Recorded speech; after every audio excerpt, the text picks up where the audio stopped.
শুরু করছি আজকের ফার্স্ট ভিডিও। আমি এই ভিডিওটা ট্রায়াল ভিডিও অ্যাকচুয়াল আমার। আমি গগন প্রতাপ স্যার আর পিনাকেলের যে এসএসসির লাস্ট 20 বছরের কোশ্চেন দেওয়া আছে, প্রত্যেকটা চ্যাপ্টার থেকে বাংলা ভার্সনে টপ 50টা করে অঙ্ক করাবো, এটাই আমার টার্গেট। ঠিক আছে, তো আজকে কয়েকটা অঙ্ক আমি করিয়ে দিচ্ছি, এটা আমার ট্রায়াল ভিডিও। তো কোনো পরীক্ষায় দেখা যায় যে এই ধরনের কিছু অঙ্ক দিয়ে দেয় যে হ্যাঁ, যে কি এটাকে ভাগ করলে এইটাকে এইটাকে এইটা দিয়ে ভাগ করলে ভাগশেষ কত, এইটাকে এইটা দিয়ে ভাগ করলে ভাগশেষ কত, এইটাকে এইটা দিয়ে ভাগ করলে ভাগশেষ কত। তো এই ধরনের অঙ্ক কিভাবে করব, আর এই ধরনের অঙ্ক করতে গেলে কিছু কনসেপ্ট থাকা দরকার আছে। আগে সেই কনসেপ্টগুলো আমি বুঝিয়ে দিই। বিশেষ করে কনসেপ্ট দরকার নেগেটিভ রিমাইন্ডারের। যেমন আমি এখানে কিছু কথা বলে নিই। যেমন 20 আছে, 20কে যদি আমি 3 দিয়ে ভাগ করি, ভাগশেষ কত হবে? কত হতে পারে 20কে 3 দিয়ে যদি ভাগ করি? হ্যাঁ, সবাই বলছে 3 6 18, অর্থাৎ 2 ভাগশেষ হবে। কিন্তু না, একে নেগেটিভভাবেও ভাবা যায়। কীভাবে? যে হ্যাঁ, 20 থেকে বেশি নেব, 3 7 21, অর্থাৎ 20 থেকে 1 বেশি নেওয়া হয়েছে, তাহলে -1। তাহলে এইখানে ভাগশেষ দুটো হলো, একটা -1 আর একটা +2। অ্যাকচুয়াল নেগেটিভ রিমাইন্ডার বা ঋণাত্মক ভাগশেষ বলে কোনো কথা হয় না, কিন্তু কম্পিটিটিভ এক্সামের সুবিধার্থে এই ঋণাত্মক ভাগশেষের খুব প্রয়োজন। কেমন দেখে নাও। যেমন যদি কোনো জায়গায় ঋণাত্মক ভাগশেষ বেরোয় বেশি, তাহলে কি করব? প্রকৃত ভাগশেষ কত? 3 থেকে 1 বিয়োগ দাও, এটা 2, সেই 2ই দাঁড়ালো। এইবার আমরা কি করব, কখন এই যে -1 বা প্লাস এটা নেব? আমরা দেখব সংখ্যাগত দিক থেকে কোনটা কম হয়, আমরা সেইটা দিয়ে ক্যালকুলেশন করব। যেমন আমি কি বলতে চাইছি, এখানে 30 রয়েছে, আচ্ছা 32 রয়েছে, 32কে 10 দিয়ে ভাগ করব, ভাগশেষ এখানে 3 10 30 +2 হয়ে যাবে। কিন্তু যদি এখানে 29 থাকে, এবার 10 দিয়ে যদি ভাগ করি, এখানে 29 থাকছে, কিন্তু আমি এটাকে উল্টো অন্যভাবে বলছি। কীভাবে? যে 3 10 30, এটা -1, তাহলে -1 ধরে ক্যালকুলেশন বা গুণ যোগ বিয়োগ এটা করতে খুব সুবিধা হবে। তার মানে অ্যাকচুয়াল -1 তো হয় না, তাহলে কত হবে? 10 থেকে -1 বিয়োগ করে দেবো, কত হবে? 9 ভাগশেষ। আশা করি সবাই বুঝতে পেরেছে। আচ্ছা, এর কয়েকটা অ্যাপ্লিকেশন আমি দেখিয়ে দিচ্ছি।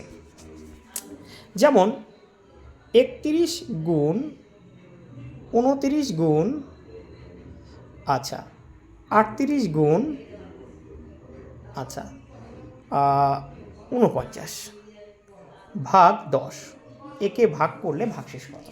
আচ্ছা এখানে 3 10 30, এখানে +1। আচ্ছা এখানে কত? 3 10 30 -1। এখানে কত? 4 10 40, কত হয়? -2। এখানে কত হলো? 5 10 50, -1। তাহলে এখানে মাইনাস কটা হলো দেখি?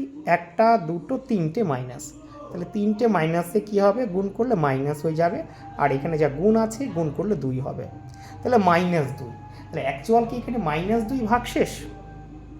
না, কী হবে? মাইনাস কোনো দিন ভাগশেষ হয় না। আমরা 10 থেকে কি করব? -2 করে দেবো, তাহলে কত হলো ভাগশেষ? 8 হলো। এটাই সুবিধা।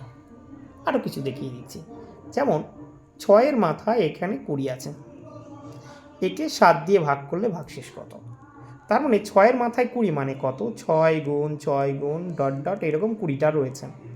আচ্ছা যদি আমি 6কে 7 দিয়ে ভাগ করি, -1 -1 এরকম 20টা আসবে।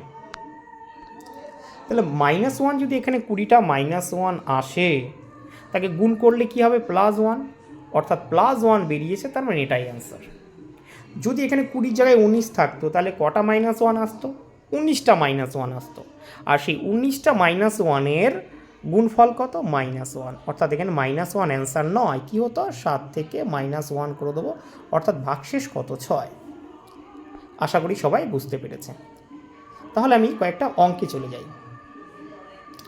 আচ্ছা এইখানে যেমন কিছু অঙ্ক রয়েছে, যেমন 16-র মাথায় 16 প্লাস 7কে 17 দিয়ে ভাগ করলে ভাগশেষ কত হবে? তাহলে কি পেলাম? এখানে 16-র মাথায় 16 প্লাস 7কে 17 দিয়ে ভাগ করলে ভাগশেষ কত? তাহলে 16কে যদি 17 দিয়ে ভাগ করি আমার ভাগশেষ -1, -1 কতগুলো রয়েছে? 16টা, তাহলে এখানে +1 হয়ে যাবে। আর এখানে কত? +7, +1 +7 কত হলো? 8। তাহলে এর অ্যান্সার কত? 8। আশা করি সবাই বুঝতে পেরেছে। আচ্ছা, নেক্সট একটা অঙ্ক আমি এখানে বুঝিয়ে দিচ্ছি। যেমন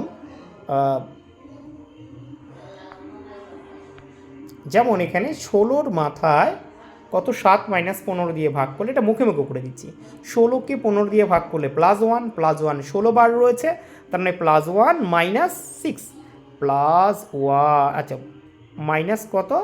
7, তাহলে কী দাঁড়ালো? -6। -6 কখনো অ্যান্সার হয় না। কী করবো? 15 থেকে -6 বিয়োগ করব, তাহলে কত হলো? 9। তাহলে এখানে ভাগশেষ কত? 9। আচ্ছা, এখানে তোমাদের বাড়ির কাজ রইল, বা তোমরা এখানেও করতে পারো। ভিডিওটা পুশ করে এখানে 2 নম্বর, 4 নম্বর, 5 নম্বর বাড়িতে তোমরা করতে পারো।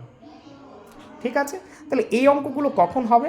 যখন দেখা যাবে যে এই যে পাওয়ারে যে সমস্ত সংখ্যাগুলো রয়েছে, যেমন 16র পাওয়ার 16, এমনভাবে ভাগ করব ভাজক দিয়ে যাতে ভাগশেষ কত আসে? +1 অথবা -1, তাহলে করা যাবে। যদি না আসে তখন কেমন হবে? যদি ভাগশেষ +1 বা -1 না আসে তখন কি করব? তখন কাটাকাটি করে বা অন্যান্য পদ্ধতি অবলম্বন করে আমার ভাগশেষ +1 বা -1 আনতেই হবে। যেমন এখানে একটা উদাহরণ দিয়ে দিচ্ছি আমি। কেমন উদাহরণ?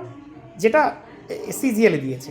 যেমন এখানে একটা অঙ্ক কি বলছে যে 3-এর মাথায় 21কে 5 দিয়ে ভাগ করলে ভাগশেষ কত হবে? এই অঙ্কটা আমরা কিভাবে করব? তোমরা একটু চেষ্টা করো, তারপরে আমি শুরু করছি। আশা করি সকলেই চেষ্টা করছে। আচ্ছা, এখানে 3-এর মাথায় কত আছে? 21, তাকে 5 দিয়ে ভাগ করব। আচ্ছা, 3কে 5 দিয়ে যদি ভাগ করি ভাগশেষ 3 হবে, অথবা -2 হবে। কিন্তু আমি বলেছিলাম এই ধরনের অঙ্ক একমাত্র +1 বা -1 যখন থাকবে তখনই সম্ভব। তখন কি করব? হ্যাঁ, এটার পদ্ধতি আছে। কিভাবে এই অঙ্কটা করব দেখে নাও একবার। এটাকে করছি 3 গুণ 3-এর মাথায় 20 করা যায় কি? হ্যাঁ, 20 আর একটা 21 হয়ে গেল। আচ্ছা, ভাগ কত? 5। ভালো কথা। এইবার এখানে তুমি লক্ষ্য করো, এখানে 3কে যদি 5 দিয়ে ভাগ করি ভাগশেষ কত হবে? 3 ইন্টু আছে ইন্টু 3-এর মাথায় 20। আচ্ছা, 3-এর মাথায় 20 লেখা যাবে 9-এর মাথায় 10। কী লেখা যাবে? 9-এর মাথায় 10 ভাগ 5। অর্থাৎ এইখানে যদি 5 দুগুণে 10 কত আসছে? -1। -1 কতবার আছে? 10 বার আছে, অর্থাৎ +1। তাহলে এখানে +1, তাহলে এখানে অ্যাকচুয়াল 3 গুণ 1 কত হলো? 3। ভাগশেষ কত হলো? এখানে 3 হয়ে গেল। আচ্ছা, আরও কিছু অঙ্ক দেখিনি, ভালো লাগবে। যেমন এই অঙ্কটা, এটার মিনিং হচ্ছে 6-এর মাথায় 22, তাকে যদি 10 দিয়ে ভাগ করা হয় ভাগশেষ কত? তোমরা চেষ্টা করো, ভিডিও পুশ করে আমি অঙ্কটা করে দিচ্ছি। আচ্ছা, ঠিক আছে। এখানে 6-এর মাথায় 22, তাকে 10 দিয়ে ভাগ করব। আচ্ছা, 6-এর মাথায় 22, এটাকে লেখা যাবে কত? 6 গুণ 6-এর মাথায় 21, আর নিচে কত আছে? 10। কাটাকাটি করে নিই। আচ্ছা, কাটাকাটি করলে কত হচ্ছে? কাটাকাটি 2 দিয়ে করলে 3, 2 দিয়ে করলে 5। এইবার দেখো তোমার জানাশোনার মধ্যে চলে এসছে। আচ্ছা, এখানে যদি 3কে 5 দিয়ে ভাগ করি কী হবে? 3 ভাগশেষ হবে। আচ্ছা, এখানে যদি এক কাজ করি 6কে 5 দিয়ে ভাগ করি +1, +1 21 বার, অর্থাৎ +1ই হবে, অর্থাৎ 3 অক্ষে 3। এখানে ভাগশেষ কত? 3 আছে। তাহলে আশা করি সকলের ভালো লেগেছে ভিডিওটা। এই রেখে আজকে এখানেই রাখছি।